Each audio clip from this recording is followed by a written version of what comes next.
Hey YouTube. Welcome back to Mid9M. If you're new, hit that subscribe button and ring the notification bell so you don't miss out on any of our chilling tales. Today we're diving headfirst into a story that's, well, let's just say it's not for the faint of heart. This isn't your typical ghost story. This one comes with a hefty dose of real-life terror, a chilling mystery, and enough unsettling details to keep you awake for nights. Our storyteller, who wishes to remain anonymous, claims that what happened in that Ohio house in 1985 was far beyond anything they could have ever imagined. They don't want to tell this story, and most people want to believe it when they do.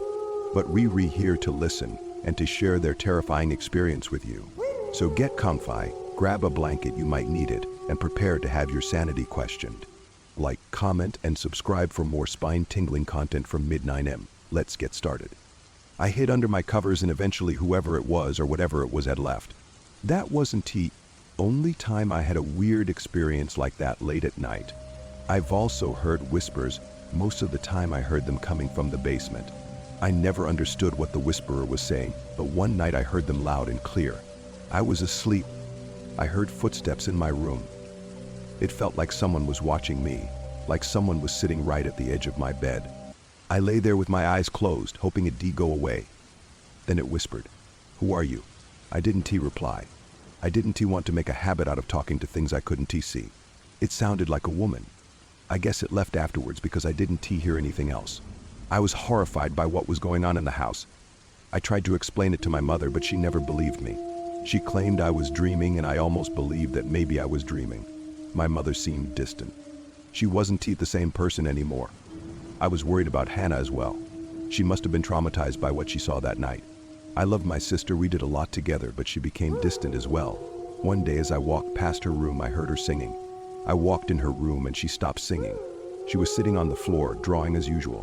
"Where did you learn that song from, Hannah?" I asked her. "I learned it from my friend," she replied, pointing towards the corner of the room. I looked around the room, but I didn't see anyone or anything. I noticed her drawing and it was really strange. She drew herself sitting on the swing, and next to her was another girl. "Who is that girl you drew?" I asked her. "That's my friend. Her name is Maddie." I figured she had an imaginary friend. She was 6 years old, so that was normal. But that didn't explain the song. "Is she the one who taught you the song?" She shook her head yes. Her mother used to sing it to her every night, she told me. And she still does sometimes. "Well, where is she now?" I asked her. She dropped her crayon and stood up off the floor. "She's behind you." It was then that I felt a cool breeze rush through my body. I turned around slowly just to see myself through the mirror that hung against the wall. That's when I saw her. She was only there for less than 2 seconds, standing to the right of me and drenched in water. She looked young, around 6, the same age as Hannah. I wasn't as scared as I should have been. I asked Hannah if she was the girl who was on the ceiling that one night. She said no, and that the one who was on the ceiling was Maddie's mother. She said that her mother was evil and that she would kill us if we told anybody about her. The same way she killed Maddie. I wasn't scared until then. I wanted to tell my mother, but I'm sure she wouldn't have believed me anyway. I just wanted to protect my sister, so I said no word about it to anyone. I didn't really think that a ghost could do any physical harm, but I was 10 at the time. I didn't know much about ghosts. The only thing I knew about them was that they were people who were once living. Later that day, I was walking past the basement when I heard the laughter of a young girl. It sounded like Hannah, so I walked down the stairs. She was sitting alone in the middle of the basement. "You shouldn't be down here by yourself, Hannah," I said to her. "I'm not by myself," she said. She had one of those old jewelry boxes with the ballerina that would twirl and play music when you open it. "What are you doing down here?" I asked her. Maddie wanted to show me her jewelry box. I looked around. I didn't see anybody, not that I wanted to. I felt very uneasy, like somebody was watching me. "Somebody was there. We have to go now," I yelled. "We need to get upstairs." I just didn't want to be down that basement. Hush," she whispered. "You're gonna wake her mother. Get up, Hannah."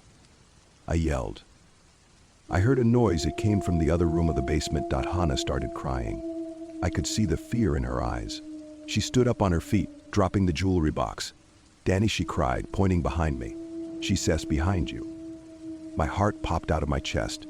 I remember shaking and my heart beating at a rapid pace as I slowly turned around. I froze in fear for a few seconds. She was there. She had long black hair and was wearing a black gown. Her face was pale and her eyes were pitch black. It was like looking in the eyes of death itself. I grabbed Hannah and we ran upstairs to our mother. I wasn't sure if she believed us. She told us to stay out of the basement and that was it. The face still haunts me to this day. Hours after that frightening experience, I lay awake in my bed as I couldn't sleep. It was past midnight, so everyone else was asleep. I don't like telling this story, and most people don't believe it when I do. It brings back too many painful memories that I've been running away from since I was a 10-year-old boy.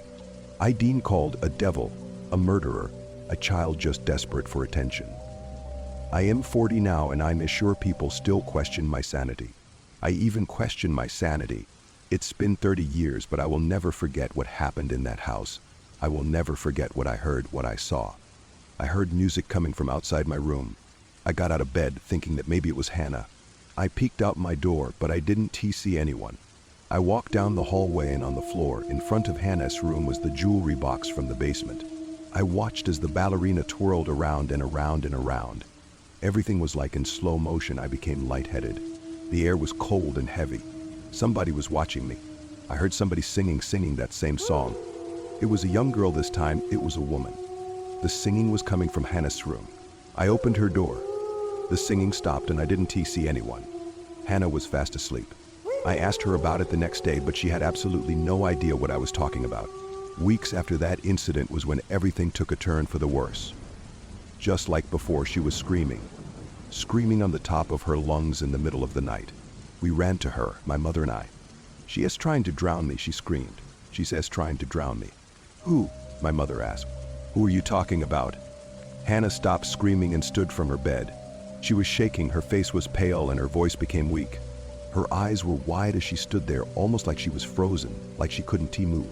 "She is behind the door," she whispered suddenly, pointing at the door with a horrifying look in her eyes. The door slammed shut and I found myself alone, outside in the hallway. They were screaming. My mother and my sister were screaming and there was nothing I could do. I tried to open the door, but it was stuck. "Let me in. Let me in." I yelled, I kicked and I punched because that was all that I could do. They were screaming as loud as they could until suddenly the screaming stopped. "Mom, Hannah," I screamed out. No answer. They were dead. My mother and sister were dead. That was all I could think. It sounded like my mother. I heard the door unlock from the other side. I opened it slowly to find my mother sitting at the side of the bed, singing to Hannah, who was fast asleep. She then stood up. I saw the emptiness in her eyes as she walked by me, as if I weren't even there. I was beyond confused. It just didn't make any sense. I woke up the next morning to a loud noise coming from the kitchen. I ran downstairs to see my mother making breakfast, soaking wet and singing that damn song. "Why are you wet, Mother?" I asked. She said nothing. "Where's Hannah?" "Who are you?" she whispered. "It's me, Mother. I'm your son." She looked at me, staring into my eyes as if she were stealing my soul. She smiled, a crooked, evil smile I never saw before. "I don't have a son," she said. "Now run along, Maddie isn't available." She walked down the basement and closed the door. After less than a minute, I heard a loud noise that echoed from the basement.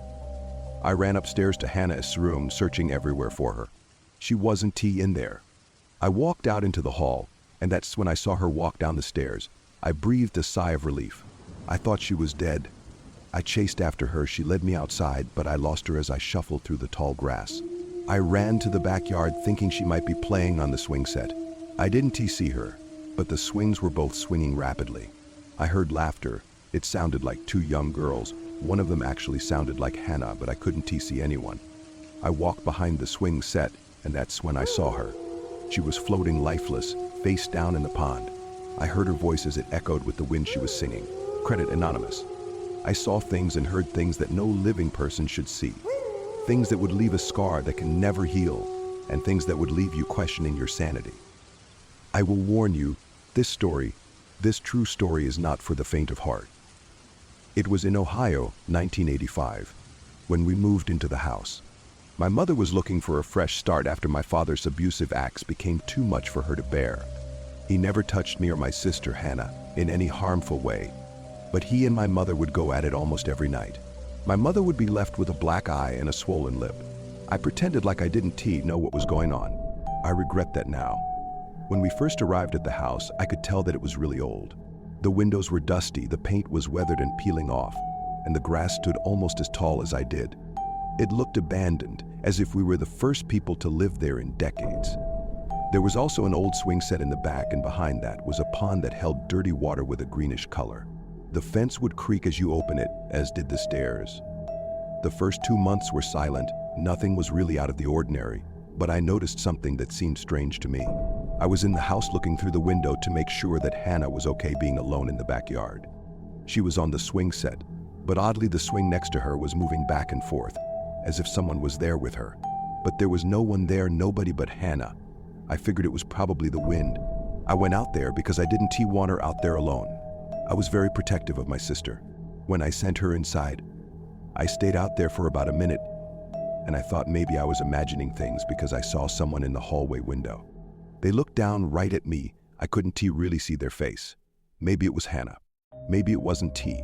It wasn't T really until the next night when things got frightening. Hannah's screaming echoed through the house in the middle of the night. My mother and I woke up and quickly ran to her. It sounded as if someone were attacking her, but we didn't see anyone. She was just screaming on the top of her lungs, pointing up at the ceiling. She trying to drown me. She screamed more than once. We didn't see anything, but she saw something that night. Something was there. After that night, things started getting weird.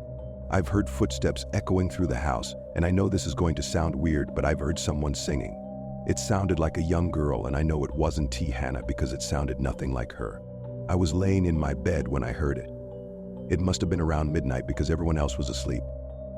She sung it over and over again. The birds are singing, singing, singing, go to bed. Go to bed, I'll see you in the morning. Morning now, rest your head, rest your head. It got louder and louder. It sounded as if they were coming toward me. They were getting closer and closer until eventually they were right at my door. I heard water dripping. It sounds strange, but I know what I heard. The singing stopped suddenly and all I could hear was the water dripping. Then everything became silent. The doorknob started turning just slightly.